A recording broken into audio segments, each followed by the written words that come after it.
नमस्कार। जवाहर कला केंद्र के इस मध्यवर्ती के प्रांगण में पधारे हुए सभी कला रसिकों का हार्दिक स्वागत, अभिनंदन।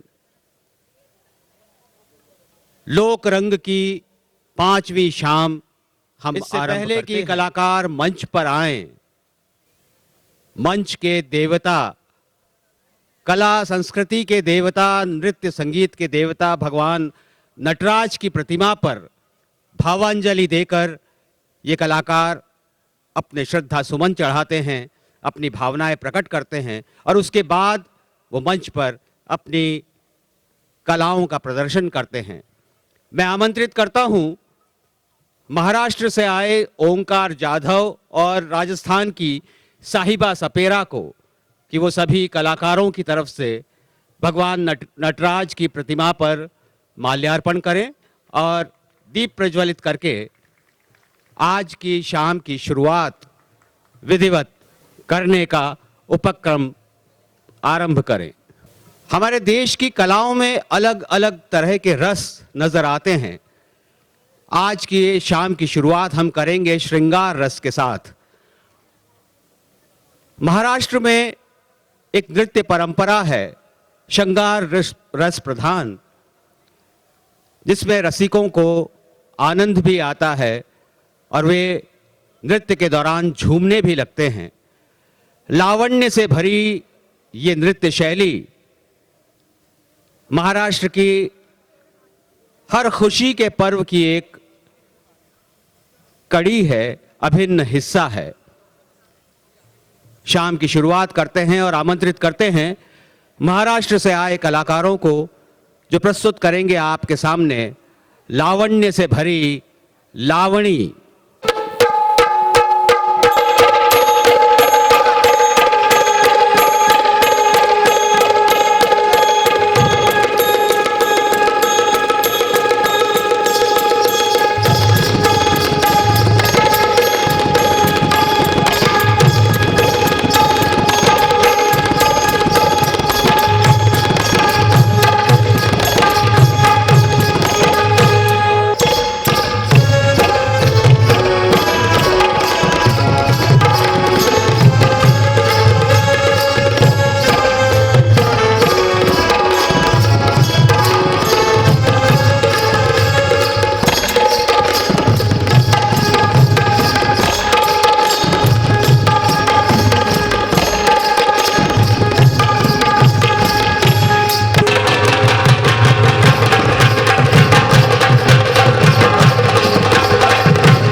आंध्र प्रदेश के विजयनगरम के राजा युद्ध को प्रेरित हुए, युद्ध में वीर गति को प्राप्त हुए। तब देवी पयड़ी तलम्मा ने अपना आत्म रूप उनमें समाहित किया। देवी पयड़ी तलम्मा मां दुर्गा का रूप है और मां दुर्गा का वाहन है बाघ, और मां दुर्गा का वाहन है बाघ। कुछ इसी कथानक के इर्द गिर्द प्रस्तुत होने वाला है हमारा अगला कार्यक्रम। आंध्र प्रदेश से आए कलाकार प्रस्तुत करेंगे आपके सामने टाइगर डांस।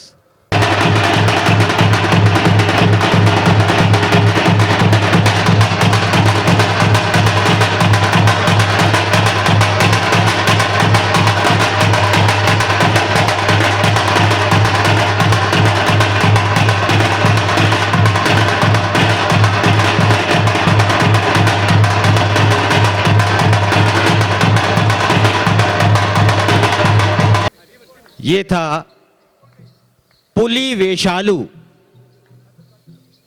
पुली मतलब टाइगर, और उसके वेश में किया जाने वाला नृत्य। इनके प्रदर्शन से आपने देखा होगा कि लोक कलाकार कितने सहज होते हैं, भोले होते हैं। ये वो कलाकार हैं जिन्होंने मंच पहली बार देखा है। ये अपने गांव में अपनी कला का प्रदर्शन करते हैं, इसीलिए मंच की जो चतुराई होती है वो इन्होंने अभी सीखी नहीं है। बड़ी सहजता से, बड़ी सरलता से इन्होंने अपनी कला का प्रदर्शन किया। अब चलते हैं हम गोवा की ओर। गोवा की एक जाति है चरवाहा जाति, जिन्हें कहा जाता है धनगर। पशु चराते हुए, बकरियां चराते हुए जब जंगल में उनके पशु चरने के लिए इधर उधर निकल जाते हैं तो वो समय काटने के लिए, अपना मनोरंजन करने के लिए गाते बजाते हैं, नृत्य करते हैं, और वही ढल गया है अब धनगर नृत्य के रूप में। गोवा से आए कलाकार आपके सामने प्रस्तुत करेंगे धनगर नृत्य। जयपुर के दर्शक क्या करेंगे ये वो जानते हैं।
हमारी लोक संस्कृति हमारे आम जीवन से पनपती हैं, विकसित होती हैं।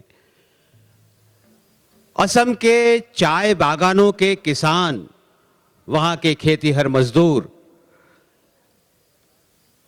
जब उनकी फसल अच्छी हो जाती है, खेतों में चाय बहुतायत से पनपने लगती है, तो उनकी खुशी का जो भाव है वो बदल जाता है नृत्य में। असम का झूमुर नृत्य, असम के चाय बागानों के किसानों, उनके खेतीहर मजदूरों का नृत्य है। और ये एक अलग जनजाति बन जाती है जिसे चाय जनजाति कहते हैं। तो कहें तो ये चाय जनजाति का खुशी का इजहार है, जिसे वो प्रकट कर रहे हैं झूमुर नृत्य के नाम से। असम से आए कलाकार, नृत्य का नाम है झूमुर। वो गोरी रे, वो गेली रे, आय आय आय আমার সঙ্গে নাচবি রে।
उपकरण हमारे हाथ में आ गया है जिसे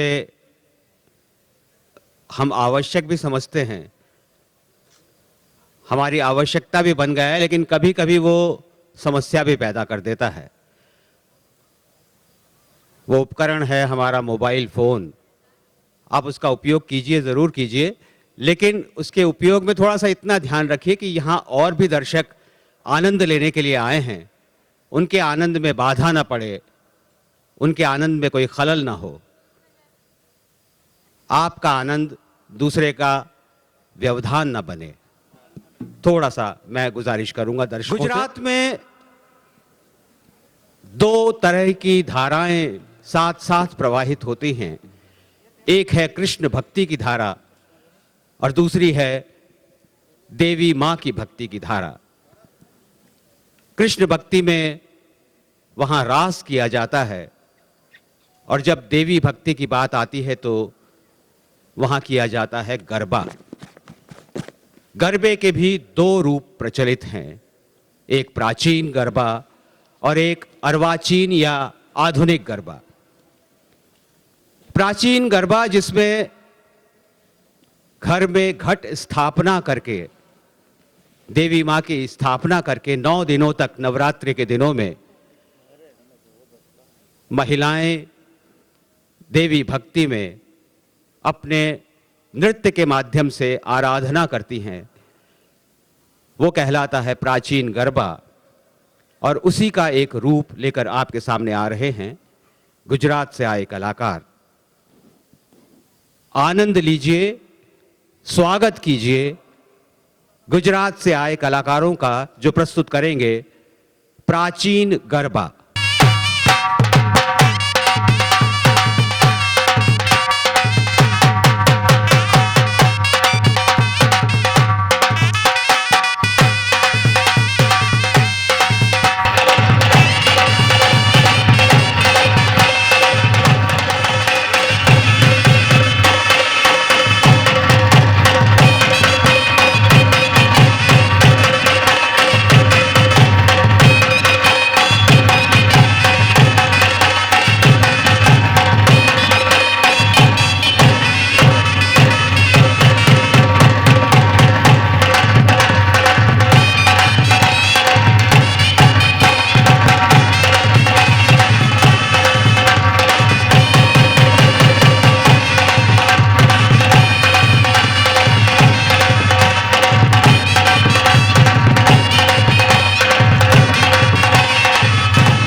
एक पीढ़ी से दूसरी पीढ़ी में प्रवाहित होती हैं और इसीलिए वो लोक कला बनती है।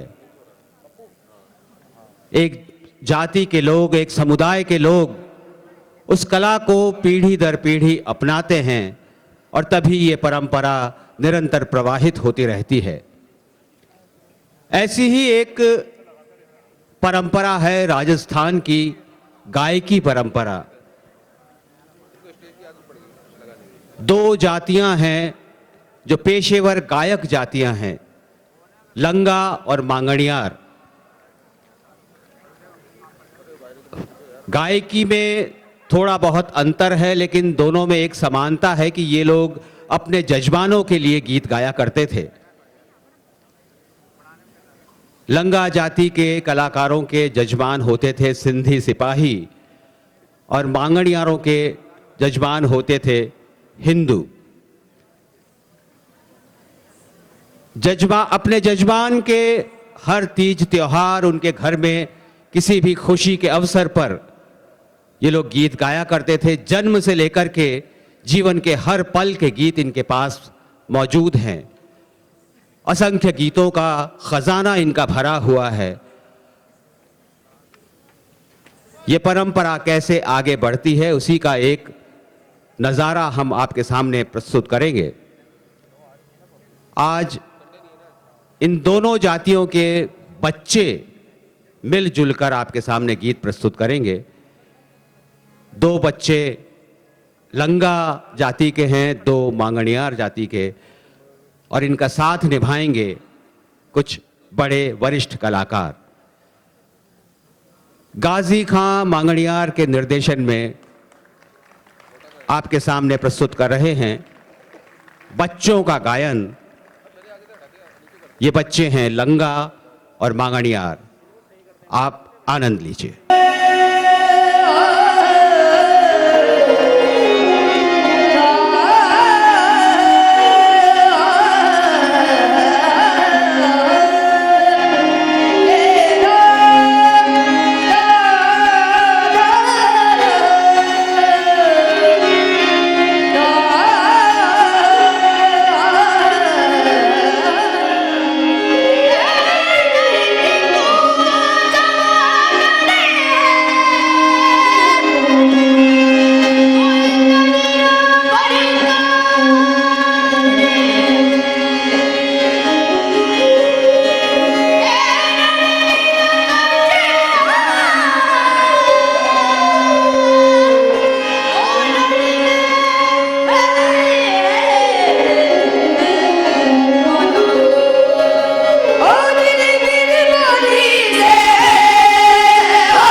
मोर जरूर आएगा, लेकिन दूसरे रूप में।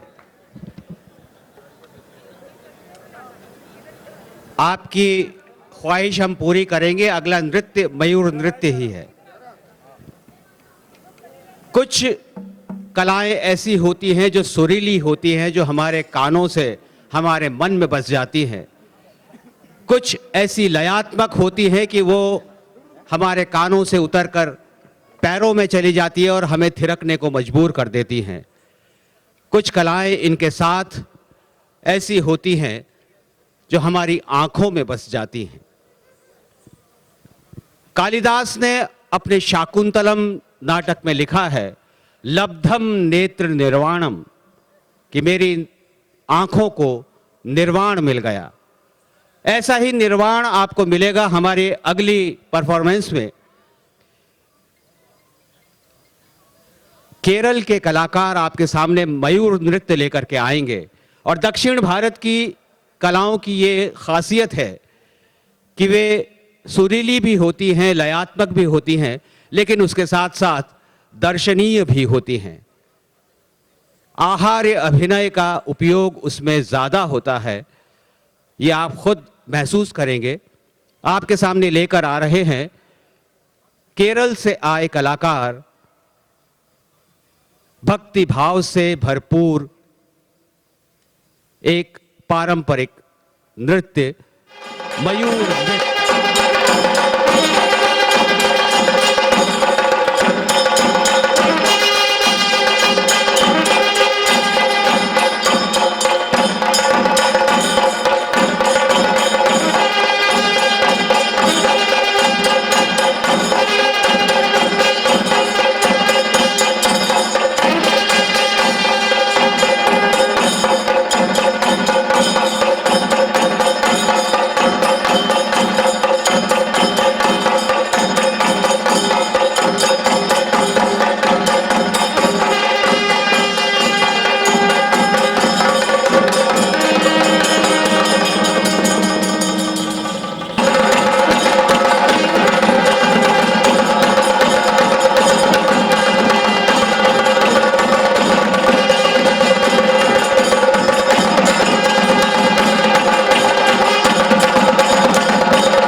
अद्भुत रस का संचार करती इस मयूर नृत्य की प्रस्तुति के बाद दक्षिण से हम सीधे चलते हैं पूरब की ओर। पश्चिम बंगाल में एक नाट्य परंपरा है जिसमें चेहरे पर मुखौटे लगाकर विभिन्न कथानकों का मंचन किया जाता है। एक वीर रस प्रधान ये कला है जो कहलाती है छाऊ। छाऊ के 3 रूप हैं, एक बंगाल में मिलता है, एक झारखंड में और एक उड़ीसा में। थोड़ा थोड़ा अंतर उनमें है, उनके मुखौटों के स्वरूप में अंतर है। आज आपके सामने हम बंगाल का रूप प्रस्तुत कर रहे हैं। पुरुलिया छाऊ के माध्यम से कलाकार प्रस्तुत करेंगे महिषासुर मर्दिनी की कथा। आप सभी जानते हैं देवी भक्ति से जुड़ा ये नृत्य। प्रस्तुति प्रारंभ हो उससे पहले मैं निवेदन करना चाहता हूं कि ये जो रास्ता हमने छोड़ा है ये कलाकारों के जाने के लिए छोड़ा है।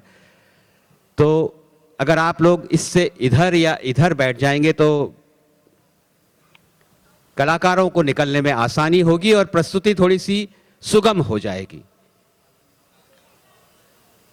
ये बैरिकेडिंग इसीलिए की गई है कि सभ्य लोग उसका अर्थ समझें।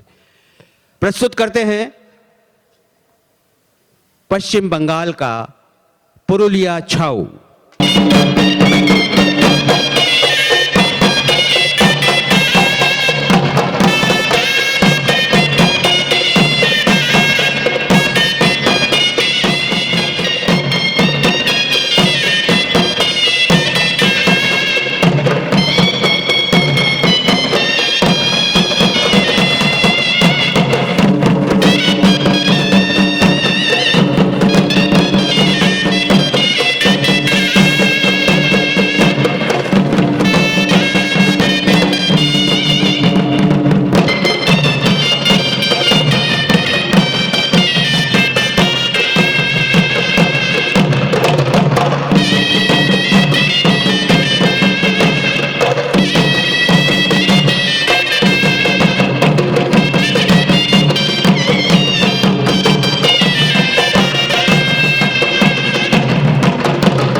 पर्व है जिससे जुड़े संभवतः सबसे ज्यादा नृत्य हमारे देश में प्रचलित हैं। होली त्योहार है मस्ती का, आनंद का, रंगों का। इसीलिए होली की मस्ती नृत्य रूप में सबसे ज्यादा ढलती है। होली की मस्ती का एक ऐसा ही रूप हमारे पश्चिमी राजस्थान में देखने को मिलता है, गेर के रूप में। अपने हाथ में 2 डंडे लेकर उन्हें बजाते हुए गोल घेरे में कलाकार नृत्य करते हैं। जब होली जलाई जाती है उसके इर्द गिर्द ये नृत्य किया जाता है। लेकिन अब परंपरा में तब्दीली हो गई है और ये होली से पहले ही महीनों तक ये नृत्य गांव में आम तौर पर देखा जा सकता है। पश्चिमी राजस्थान में भी इसके अलग अलग रूप प्रचलित हैं। अपनी वेशभूषा, अपनी लय ताल का अंतर लेते हुए इसके कई रूप देखने को मिलते हैं। आज जो रूप हम आपके सामने प्रस्तुत कर रहे हैं वो कहलाता है आंगी गेर। एक लंबा चोगा जो घेरदार होता है उसे पहनकर कलाकार नृत्य करते हैं, और नृत्य करते हुए जब वो घूमते हैं तो वो घेरदार चोगा एक लहर पैदा करता है। आप स्वयं देखेंगे, आनंद लीजिए राजस्थान का आंगी गेर नृत्य।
आपने चुनौती स्वीकार कर ली, क्योंकि अगली बार आप इस चुनौती में हार जाएंगे।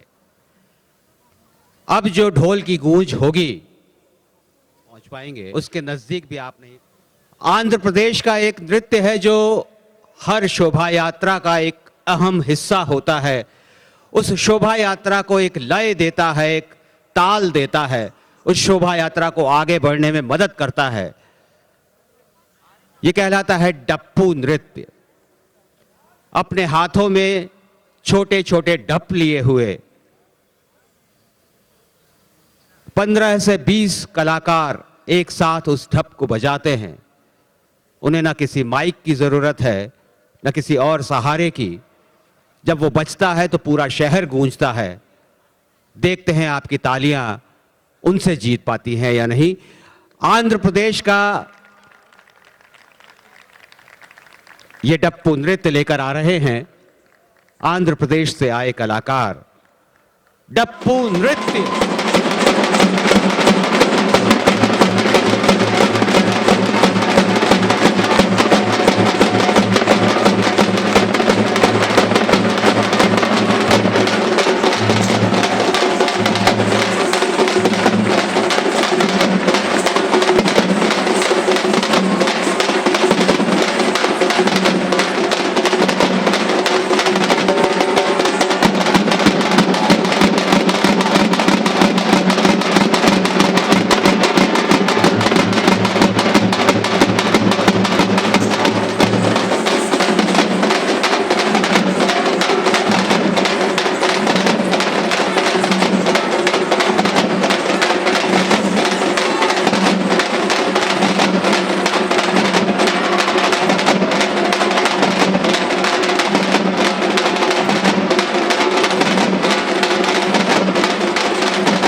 क्या इस चुनौती को स्वीकार करेंगे?